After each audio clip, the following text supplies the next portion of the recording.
तैयार रहिए। स्टार्ट। महोदय, आज की बहस के दौरान मैंने हाल की घटनाओं के प्रति जो चिंता देखी है उससे यह आशंका प्रकट होती है कि यदि पड़ोसी देश द्वारा भारत पर हमला किया गया तो हम उसका मुकाबला करने के लिए तैयार नहीं होंगे।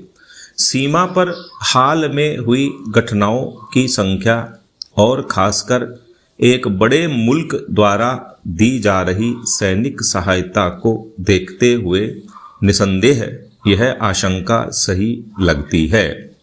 यह बिल्कुल सही है कि एक बड़े देश से आने वाली सैनिक सहायता से आज भारत की सुरक्षा प्रभावित हुई है और इसलिए हमें इस बात को ध्यान में रखते हुए ही इस स्थिति पर विचार करना है। मुझसे पहले जो माननीय सदस्य बोले उन्होंने आधुनिकतम हथियारों और अच्छे से अच्छा प्रशिक्षण प्राप्त करने के बारे में कहा। इसका सही मतलब क्या है? मैं सोचता हूं कि युद्ध के उपकरणों में जितनी उन्नति हुई है उतनी और कहीं नहीं हुई है। इसका नवीनतम और अंतिम उदाहरण परमाणु बम या हाइड्रोजन बम है। यही इस प्रक्रिया की चरम सीमा है। इसका मतलब है कि संसार की दो बड़ी ताकतों को छोड़कर और कोई देश पर्याप्त रूप से सुरक्षित नहीं है, क्योंकि उन्हीं दोनों के पास काफ़ी परमाणु बम हैं।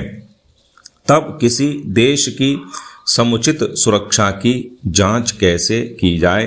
पैरा। साफ है कि यदि कोई ऐसा देश जिसके पास परमाणु बम है भारत पर हमला करना चाहे तो सैनिक दृष्टि से हम बहुत कम सुरक्षित हैं। हो सकता है कि एटम बम के इस खतरे का सामना हम अन्य बातों से कर सकें, क्योंकि जिस देश में जीवन शक्ति, ताकत और एकता है, जो देश आत्मसमर्पण नहीं करेगा, चाहे कुछ भी हो, उसे कभी हराया नहीं जा सकता। इसलिए मैंने प्रायः कहा है कि एटम बम का असली जवाब अन्य क्षेत्रों में निहित है। मैं ऐसा इसीलिए कह रहा हूँ क्योंकि अंततः आपकी फौज या फौजी हथियारों का महत्व नहीं है, बल्कि लोगों की एकता की भावना का, हर कठिनाई और जोखिम के होते हुए भी लोगों के जीवंत रहने की भावना का महत्व है। यदि मुझे भारत पर भरोसा है तो यह भरोसा अन्य बातों के अलावा अपने लोगों की एकता और हिम्मत पर है।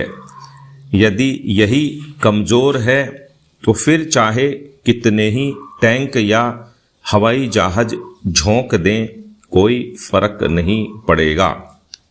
टेक्नोलॉजी में इतनी तेजी से तरक्की हुई है कि अगर दुर्भाग्य से भविष्य में कोई बड़ा युद्ध हो तो शायद युद्ध कला के बारे में पहली लिखी गई हरेक किताब और पिछले युद्धों में इस्तेमाल किया गया हरेक हथियार पुराना लगेगा। इस नज़र से देखने पर संसार के केवल कुछ ही देशों को छोड़कर शेष सब देश और भारत में हम पूरी तरह पिछड़ गए हैं और फिलहाल हमारे लिए किसी तरह का सहारा नहीं है। सुरक्षा के लिए किसी मुल्क की ताकत किस चीज़ में होती है? हर आदमी तुरंत सुरक्षा सेनाओं, थल सेना, नौसेना और वायु सेना के बारे में सोचता है। पैरा। महोदय, ये सेनाएं सुरक्षा की पहली पंक्ति हैं। इन्हें ही हमले का सामना करना पड़ता है। ये कैसे बनी रही हैं, इनका आधार क्या होता है? जैसे जैसे थल सेना, नौसेना और वायुसेना ज़्यादा से ज़्यादा तकनीकी होती जाती हैं, वैसे वैसे देश का औद्योगिक और प्रौद्योगिक आधार महत्वपूर्ण होता जाता है। आप कोई मशीन, हवाई जहाज या कोई और बहुत तकनीकी हथियार विदेशों से मंगवा सकते हैं और किसी को उसे इस्तेमाल करना भी सिखा सकते हैं, लेकिन यह सब ऊपरी सुरक्षा है, क्योंकि इसके लिए आपकी प्रौद्योगिक पृष्ठभूमि नहीं है। यदि पुर्जे खराब हो जाएं तो आपकी पूरी मशीन बेकार हो जाएगी। आपने जिससे मशीन खरीदी थी, अगर वह पुर्जे देने से इनकार कर दे तब भी यह बेकार हो जाएगी और आज़ाद होने के बावजूद भी आप दूसरों पर निर्भर रहेंगे। इस दृष्टि से देखें तो संसार के केवल कुछ ही देश असल में आज़ाद हैं और दूसरे देशों की फौजी ताकत के मुकाबले में अपने पैरों पर खड़े होने के लायक हैं। इसलिए थल सेना, नौसेना आदि के अतिरिक्त आपको देश में औद्योगिक और प्रौद्योगिक पृष्ठभूमि भी बनानी होगी। देश की अर्थव्यवस्था इन सब में सहायता करती है। यदि किसी देश की अर्थव्यवस्था मजबूत न हो तो वह देश कमज़ोर पड़ जाता है। मैं सदन को ऐसे देशों के अनेक उदाहरण दे सकता हूँ जिनके पास फिलहाल अच्छी फौज है, लेकिन उनकी ताकत असल में ऊपरी है। कारण यह है कि उनकी फौज अनेक बाहरी चीज़ों पर निर्भर है, जैसे विदेशी मशीनें, विदेशी अर्थव्यवस्था, विदेशी सहायता आदि। ऐसा देश लाजिमी तौर पर पराधीन होता है, चाहे आज़ाद कहलाता हो। सुरक्षा में सेनाओं के साथ साथ आपकी औद्योगिक और प्रौद्योगिक पृष्ठभूमि देश की अर्थव्यवस्था और लोगों का मनोबल भी शामिल होता है। पैरा, यदि हम दुनिया के देशों पर नज़र डालें तो फिलहाल केवल 2 देश ऐसे हैं जिन्हें सैनिक दृष्टि से पहली पंक्ति में रखा जा सकता है। बीच की स्थिति में अनेक देश हैं, इनमें हमारा स्थान कहाँ है?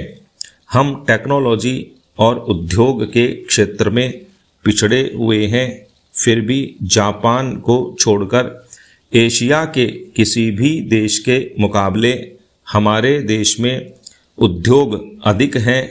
मैं सोवियत संघ के क्षेत्रों को शामिल नहीं कर रहा हूं और चीन की तुलना में भी जो काफ़ी तरक्की कर रहा है, मैं सोचता हूं कि औद्योगिक दृष्टि से हम कई तरह से आगे हैं, भले ही सैनिक दृष्टि से आगे न हों। उसके पास विशाल फौज है, उनकी तुलना में हमारी फौज छोटी है, लेकिन मैं औद्योगिक विकास के बारे में बात कर रहा हूँ, अन्य मामलों के बारे में नहीं। इस तरह हम तथाकथित अल्प विकसित देश के वासी हैं, चाहे कुछ मामलों में अधिक उन्नत हों। परमाणु ऊर्जा क्षेत्र में हम शायद दुनिया के आधे दर्जन देशों में हैं। मुझे ठीक ठीक नहीं पता, इसलिए कहना मुश्किल है। स्टॉप।